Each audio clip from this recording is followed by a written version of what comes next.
Again. Okay.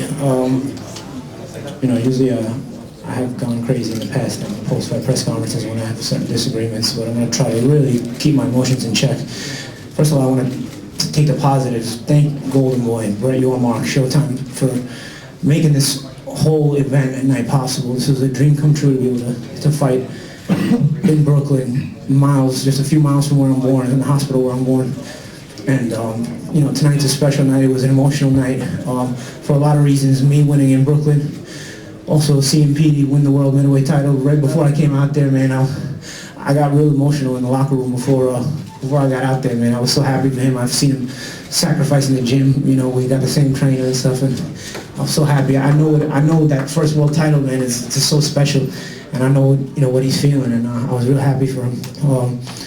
The rest of my Brooklyn friends, Louis Collazo, Dimitri Salita, Danny Jacobs, all of us, I know how special this was to all of us. So big thank you to Brett, Golden Boy, and Showtime for making this amazing night possible, and hopefully to keep doing this again, As for the actual fight, I thought Pablo Cesar Cano was a good fighter going in. I didn't underestimate him. I was definitely disappointed he didn't make weight because I knew this was a history-making night as far as world championship fights, being in Brooklyn for the first time in 80 years, and I so desperately wanted to be a part of that. I wanted to have a world championship fight in Brooklyn as well. I worked 2 years after signing with Golden Boy to get myself to the welterweight championship, and with their help I got to it, and I was really looking forward to defending a world title here. And so it was disappointing that Cano didn't make weight, but he came hungry, he came to fight. In my opinion, I think they took a different approach as far as when they had the time to make the weight. I think they didn't really try to make the weight after they had time to make the weight. I think they figured, let's not weaken ourselves.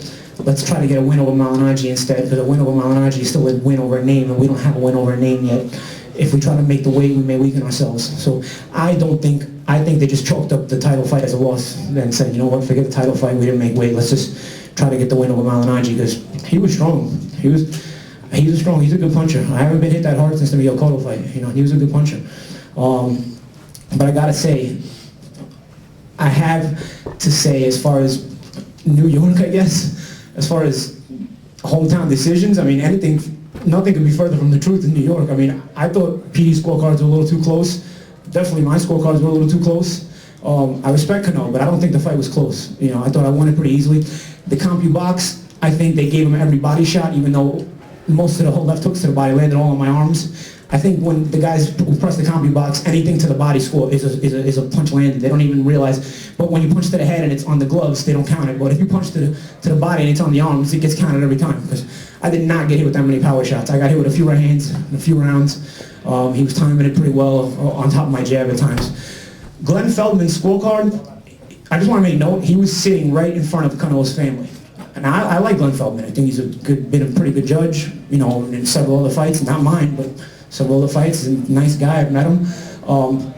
I remember the Love More Nadu fight when I dominated Nadu and won 120-106 on 2 scorecards. Glenn Feldman was the only guy that gave Nadu rounds. There was also another fight where I won every round. I don't remember which one it was, and I remember Feldman being the only guy to give my opponents rounds. He was sitting in front of Cano's family.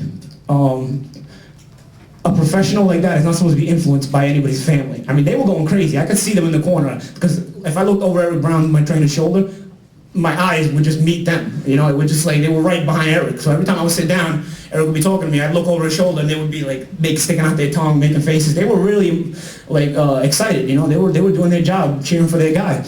But honestly, they had to influence the judge, because what was he watching, dude? Seriously, am I drunk? I remember getting knocked down in the 11th round and feeling comfortably ahead. Maybe I was too comfortable. Usually I'm pretty good, though. I remember the Ngujo fight I had in the Love More Nadu rematch. I recognized those fights were close during the fight.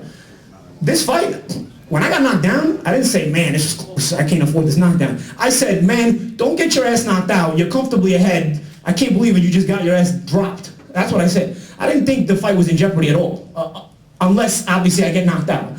So, some people may have it a little closer, but I didn't. And again, I'm going to say I respect Cano, his will, his heart, everything, but I didn't think the fight was that close. I didn't think, I got hit with a few right hands in a few of the rounds. I dominated every round with the jab. He didn't land the power shots CompuBox said. I remember years ago, I stopped believing in comedy box. I fought Don Camarena, I remember, and comedy box had 40% of his punches landing. And I didn't have a scratch on me in 10 rounds. You know how hard that is to go 10 rounds and not have a scratch on you? I don't have a scratch on me in 10 rounds with Don Camarena. And then I looked at comedy box and he landed 40% of his shots. Like, and that's the night I said, fucking comedy box, get a fucking life, man. You know, it's all people pressing buttons and all that shit. And like I said, every body shot obviously counts. But again, back to the fight. I'll give Cano credit. I thought I won the fight, but he's a warrior. I still can't believe I got dropped. You know, I'm a very proud fighter. I'm a very proud individual, and I don't like getting up off my ass like that, especially in front of my hometown crowd. I got up. I was pretty embarrassed, you know. I was like, I cannot believe it. I remember, it's funny, I've been dropped twice in my career now, and both times as I was going down, the thought flies through my head like, oh shit, I'm going down, like stay up, you know, like as I'm going down, I don't know if it's slow motion or what, as I'm going down, both times I've been down in my career, I'm trying to stay up. I'm like, oh shit, I'm dead, you know, so it's weird, you know, like I've been more hurt standing up than I have been when I've been dropped in the 2 times in my career I've been down. So again, I mean, it made the fight exciting, but I didn't think the fight was in jeopardy at all. But you know, I guess everybody has an opinion. Paulie, tonight we saw a lot of the Mexican contingencies on hand. We saw the Puerto Rican contingency on hand. We even saw African Americans supporting their native people. Why? What is it that it's going to take to have some Italian flags around the arena when you fight? Do you think maybe you can influence up and coming Italian fighters to get back into the sport? I would like to. I think I'm more of a Brooklyn fighter than an Italian fighter as far as the Italian support. I sold a lot of tickets. I don't think anybody sold more tickets than me on the show. Oh, you absolutely did. But I don't think I'm based more of an Italian fighter. It's a shame, but you know, especially Italian Americans, they're very different. Amazing to do it in Barclays Center. I want to see how Ricky looks against Zinchenko. It's not a very easy fight for him, but you know. Of course, it interests me. Anytime you get a chance to avenge a loss, it interests you. I'm sure Richard probably has more answers than me. So I guess you can ask him too. But of course, I'm a competitor. I'll fight anybody. When you had his right. Hold on a second. I said, yeah, I'm actually Roberto Diaz is going to go over to on November the 24th to Manchester to be there for Ricky's fight. I agree, Paulie.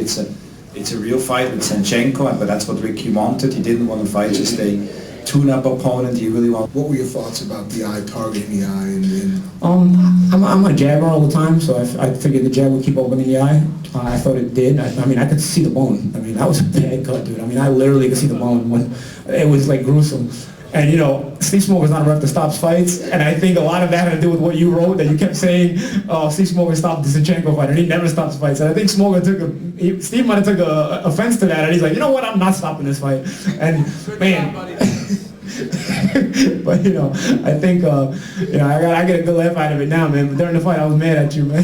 I was like, damn, Lem. This guy just, anybody else would have stopped this fight already, or at least have a doctor check him. But no, I mean, obviously it made for some late fireworks because you know you saw the knockdown. It was. I want to make another point too. I think Eric Brown is a trainer. He's a wild card. Freddie Roach is obviously an amazing trainer, and he owns the gym. But Eric Brown should really get a lot of credit. He trains Kid Chocolate. He trains me. The media 2 years ago wrote me off as dead, so you can't change your mind now. If I was dead 2 years ago, the guy that brought me back in the gym is Eric Brown, so you got to give that guy credit. You can't say, oh, Paulie wasn't finished. I can say it. I can say it because I was saying it the whole time, but if anybody that was saying it, and you know all of you were saying it, so anybody that was saying Paulie was finished 2 years ago, now that means now you have to give credit, oh, who's the guy that was training Paulie in the gym and brought him back? Well, Eric Brown. So you got to give a lot of credit to Eric Brown. Now he's won.